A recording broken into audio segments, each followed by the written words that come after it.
നിക്കോദിമസിനോട് കർത്താവ് യേശുക്രിസ്തു സംസാരിക്കുമ്പോൾ ഇപ്രകാരം പറയുന്നുണ്ട്, വീണ്ടും ജനിച്ചില്ല എങ്കിൽ നിനക്ക് ദൈവരാജ്യത്തിൽ കടക്കുവാൻ കഴിയത്തില്ല. അതായത് ഒരുവന് സ്വർഗത്തിൽ പോകണമെങ്കിൽ അവന് വീണ്ടും ജനനം ആവശ്യമാണ്. ഞാൻ വളരെ ദുഃഖത്തോടെ പറയട്ടെ, അനേകരും ഈ വീണ്ടും ജനനം എന്നുള്ള വിഷയം പഠിപ്പിക്കുന്നില്ല. അതുകൊണ്ട് തന്നെ ഭൂരിപക്ഷം ക്രിസ്ത്യാനികൾക്കും വീണ്ടും ജനനം എന്താണെന്ന് അറിയത്തില്ല. ആകെപ്പാടെ പലരും അറിഞ്ഞിരിക്കുന്നത് പള്ളിയിൽ പോകണം, കുർബാന കാണണം, പാട്ട് പാടണം, പ്രസംഗം കേൾക്കണം, മരിച്ചാൽ കുഴിച്ചു കിട്ടണം. അതല്ല ദൈവം നമ്മളെക്കുറിച്ച് ആഗ്രഹിക്കുന്നത്. നമ്മുടെ ജീവിതത്തിൽ ഏറ്റവും പ്രധാനമായി നാം മനസ്സിലാക്കേണ്ട കാര്യമാണ് ഞാൻ വീണ്ടും ജനിച്ചിട്ടുണ്ടോ എന്നുള്ള കാര്യം. വീണ്ടും ജനനം നമുക്കുണ്ടാകുന്നത് നാം അവനെ കൈക്കൊള്ളുമ്പോഴാണ്. ഇതെല്ലാം വ്യക്തിപരമായ കാര്യങ്ങളാണ്. വേറെ ആൾ നമുക്ക് വേണ്ടി ചെയ്യുന്നൊരു കാര്യമല്ല, മറിച്ച് ഓരോരുത്തരും വ്യക്തിപരമായി ചെയ്യേണ്ട ഒരു കാര്യമാണ് വീണ്ടും ജനനത്തിലേക്ക് പോകുക എന്ന് പറഞ്ഞാൽ. വീണ്ടും ജനനം എന്ന വാക്യത്തരം നമുക്ക് മനസ്സിലാക്കാൻ കഴിയുന്നുണ്ട്. ബോൺ എഗെയിൻ, രണ്ടാമത് ജനിക്കുക. ആദ്യം നമ്മുടെ മാതാപിതാക്കൾ നമ്മൾ ജനിച്ചു, അങ്ങനെയാണെങ്കിൽ നമുക്ക് രണ്ടാമതൊരു ജനനം ആവശ്യമാണ്. അതേത് ജനനം? ദൈവത്തിൽ നിന്നുള്ള ജനനമാണ് രണ്ടാമത്തെ ജനനം എന്ന് പറയുന്നത്. ഈ ജനനത്തെക്കുറിച്ചാണ് വിശുദ്ധ വേദോസം നമ്മളെ പഠിപ്പിക്കുന്നത്. ലോകം പഠിപ്പിക്കത്തില്ല, ലോകത്തിലുള്ളവർ പഠിപ്പിക്കത്തില്ല. മറിച്ച് നമ്മളെല്ലാവരും സ്വർഗത്തിൽ പോകണം എന്ന ആഗ്രഹമുള്ളവർ മാത്രമേ ഈ വേദഭാഗം പഠിപ്പിക്കത്തുള്ളൂ. കർത്താവ് യേശുക്രിസ്തു നമ്മളെക്കുറിച്ച് ആഗ്രഹിക്കുന്നു, എല്ലാവരും സ്വർഗത്തിൽ ചെല്ലണം, എല്ലാവരും തൻ്റെ ഭവനത്തിൽ ചെല്ലണം. അതുകൊണ്ട് യേശു വ്യക്തമായി പറയുകയാണ്, അതുകൊണ്ട് നിങ്ങൾ വീണ്ടും ജനിക്കണം. നമ്മുടെ മാതാപിതാക്കളുടെ ജനനമല്ല, രണ്ടാമത്തെ ജനനം that should be from God. അത് ദൈവത്തിൽ നിന്നും ആയിരിക്കണം. എന്തുകൊണ്ടാണ് നാം ദൈവത്തിൽ നിന്ന് ജനിക്കണമെന്ന് പറയുന്നത്? നമുക്കറിയാം, കർത്താവ് യേശുക്രിസ്തുവിനെ ദൈവം നമുക്ക് നൽകിയിരിക്കുന്നത് നാം അവനെപ്പോലെ ആകുവാനാണ്. അവനെപ്പോലെ ആകുക എന്ന് പറയുമ്പോൾ അവൻ്റെ ജനനത്തിങ്കൽ നാം അവനെപ്പോലെ ആകണം. 2, അവൻ്റെ ജീവിതത്തിൽ നാം അവനെപ്പോലെ ആകണം. അടുത്തത്, അവൻ്റെ മരണത്തിൽ നാം അവനെപ്പോലെ ആകണം. അതുപോലെ തന്നെ അവൻ്റെ പുനരുത്ഥാനത്തിൽ നാം അവനെപ്പോലെ ആകണം. ഇങ്ങനെയാണ് നാം യേശുവിനെ പോലെ ആകുക എന്ന് പറയുന്നത്. ഓരോ ക്രിസ്ത്യാനിയും, അതായത് ഓരോ ക്രിസ്തുവിനെ അനുഗമിക്കുവാൻ ആഗ്രഹിക്കുന്ന വ്യക്തിയും യേശുവിനെ പോലെ ആകേണ്ടത് ആവശ്യമാണ്. ഇന്ന് ഈ വചനം കേൾക്കുമ്പോൾ നിങ്ങൾ ചിന്തിക്കേണ്ടത്, ഞാൻ യേശുവിനെ പോലാണോ? യേശുവിനെ പോലെ ആകണമെങ്കിൽ ഒന്നാമത് അവൻ്റെ ജനനത്തിങ്കിൽ ഞാൻ യേശു ക്രിസ്തുവിനെ പോലെ ആകണം. യേശുവിൻ്റെ ജനനം എന്തായിരുന്നു? ഈ യോഹന്നൻ്റെ സുവിശേഷത്തിൽ തന്നെ നമ്മൾ വായിക്കുന്നുണ്ട്. 13-ാം വാക്യം, അവർ രക്തത്തിൽ നിന്നല്ല, ജഡത്തിൻ്റെ ഇഷ്ടത്താലല്ല, പുരുഷൻ്റെ ഇഷ്ടത്താലുമല്ല, ദൈവത്തിൽ നിന്നത്രേ ജനിച്ചത്. വാസ്തവത്തിൽ യേശുക്രിസ്തുവിൻ്റെ ജനനം എന്താണെന്നുള്ളതിൻ്റെ ഒരു എക്സ്പ്ലനേഷൻ നമുക്കിവിടെ കാണാൻ കഴിയും.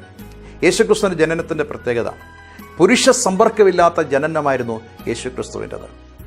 അവിടെ ഒരു വ്യക്തിക്ക് പ്രാധാന്യമില്ല, മറിച്ച് അവിടെ പ്രാധാന്യമുള്ളത് യേശുക്രിസ്തുവിന് മാത്രമാണ്.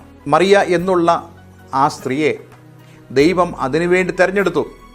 മറിയയോട് ഗബ്രിയേൽ ദൂതൻ വന്ന് ഇപ്രകാരം പറയുകയാണ്, നീ ഗർഭം ധരിച്ച് ഒരു മകനെ പ്രസവിക്കും എന്ന് പറയുമ്പോൾ അവളുടെ പ്രതികരണം നമുക്ക് കാണാൻ കഴിയുന്നുണ്ട്. അയ്യോ, അതെങ്ങനെ സംഭവിക്കും? ഞാൻ ഒരു പുരുഷനെ അറിയുന്നില്ലല്ലോ. അപ്പോൾ വ്യക്തമായിട്ടും ദൂതൻ അവളോട് പറയുന്നു, ദൈവത്തിൻ്റെ പരിശുദ്ധാത്മാവ് നിൻ്റെ മേൽ നിഴലിടും, അത്യുന്നതിൻ്റെ ശക്തി നിൻ്റെ മേൽ വരും. ഇത് പറഞ്ഞു കഴിഞ്ഞ ഉടനെ അവൾ പറയുന്നു, എനിക്കത് സംഭവിക്കട്ടെ. ഞാൻ വിശ്വസിക്കുന്നൊരു കാര്യമുണ്ട്, എനിക്കത് സംഭവിക്കട്ടെ എന്ന് പറഞ്ഞ ആ മാത്രയിൽ തന്നെ മറിയ ഗർഭിണിയായി തീർന്നു. കാരണം അവൾ വിശ്വസിച്ച ആ സമയം തന്നെ ദൈവത്തിൻ്റെ പ്രവൃത്തി അവളിൽ വെളിപ്പെടുവാനിടയായി തീർന്നു. അതുപോലെ തന്നെയാണ് ദൈവത്തിൻ്റെ വചനം കേട്ട് നാം യേശുവിനെ കൈക്കൊള്ളുമ്പോൾ, വിശ്വാസത്താൽ ഏറ്റുപറയുന്ന ആ നിമിഷം തന്നെ നമ്മളിലും വീണ്ടും ജനനം സംഭവിക്കുക. ഒരു വാക്യം കൂടെ ഞാൻ നിങ്ങളോട് വായിച്ച് കേൾപ്പിക്കാൻ ആഗ്രഹിക്കുന്നു. 1 പത്രോസ് 1-ാം അധ്യായം 21-ാം വാക്യം, കെടുന്ന ബീജത്താലല്ല, കെടാത്തതിനാൽ ജീവനുള്ളതും നിലനിൽക്കുന്നതുമായ ദൈവവചനത്താൽ തന്നെ നിങ്ങൾ വീണ്ടും ജനിച്ചിരിക്കുന്നു. നമ്മുടെ വീണ്ടും ജനനത്തിന് ഒരു വിത്ത് അല്ലെങ്കിൽ ഒരു ബീജം ആവശ്യമാണ്. ഒരു മനുഷ്യ ജന്മത്തിന് ഒരു ബീജം ആവശ്യമായതുപോലെ തന്നെ നമ്മളുടെ ആത്മീക ജനനത്തിനും ഒരു ബീജം ആവശ്യമാണ്. ആ ബീജം പക്ഷേ കെടുന്നതല്ല, അത് കെടാത്തതാണ്. ദൈവത്തിൻ്റെ വചനത്തിൻ്റെ പ്രത്യേകത സ്വർഗത്തിൽ എന്നേക്കും സ്ഥിരമായിരിക്കുന്നതാണ്. ആകാശവും ഭൂമിയും മാറിപ്പോയാലും ദൈവവചനത്തിൻ്റെ ഒരു വള്ളിക്കെങ്കിലോ പുള്ളിക്കെങ്കിലോ മാറ്റം വരുന്നില്ല. ഒരുവൻ ദൈവത്തിൻ്റെ വചനം കേൾക്കുന്നു. ഗബ്രിയേൽ മാലാഖ വന്ന് ദൈവവചനമാണ് മറിയോട് സംസാരിക്കുന്നത്. അവൾ അതിന് മുമ്പാകെ വിശ്വസിക്കുമ്പോൾ അവളിൽ ആ ജനനം സംഭവിക്കുക എന്ന് പറയുന്ന പോലെ തന്നെ ഇന്ന് നിങ്ങൾ ദൈവത്തിൻ്റെ വചനം കേൾക്കുമ്പോൾ ഈ വചനം നിങ്ങൾ വിശ്വസിക്കുന്ന ആ സമയത്ത് തന്നെ നിങ്ങളുടെ ഉള്ളിൽ ആ ജനനം സംഭവിക്കും. എന്തിനാൽ? കെടാത്ത ബീജമാകുന്ന ദൈവത്തിൻ്റെ വചനത്താൽ. നോക്കിക്കേ, യേശുവിൻ്റെ ജനനത്തെങ്കിൽ ഈ വാക്യങ്ങളിൽ തന്നെ നമുക്ക് കാണാൻ കഴിയുന്നുണ്ട്. അവിടെ പുരുഷൻ്റെ ഇഷ്ടമില്ല, ഒരു പുരുഷൻ്റെ പങ്കാളിത്തം അവിടെ ഇല്ല.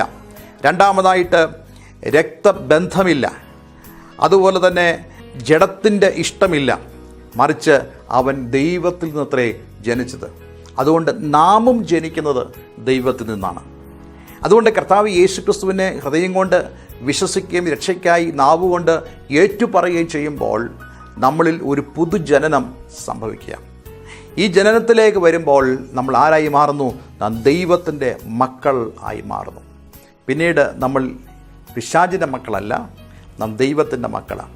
നമ്മുടെ ജീവിതത്തിൽ ദൈവത്തിൻ്റെ മക്കൾ എന്ന പദവിക്കായിരിക്കും പിന്നീട് ഏറ്റവും അധികം പ്രാധാന്യമുള്ളത്. ദൈവത്തിൻ്റെ മക്കൾ എന്ന കാര്യത്തെക്കുറിച്ചുള്ള ആ വലിയ പ്രത്യേകതകൾ നമുക്ക് ബൈബിൾ ഉടനീളം കാണാൻ കഴിയുന്നുണ്ട്. പ്രത്യേകിച്ച് റോമാലേഖനത്തിൽ മക്കളെങ്കിലോ നിങ്ങൾ അവകാശികളാകുന്നു, നിങ്ങൾ ക്രിസ്തുവിനോട് കൂട്ടവകാശികളാകുന്നു, നിങ്ങൾ വാഗ്ദത്തങ്ങൾക്ക് നിങ്ങൾ കൂട്ടവകാശിയാണ്.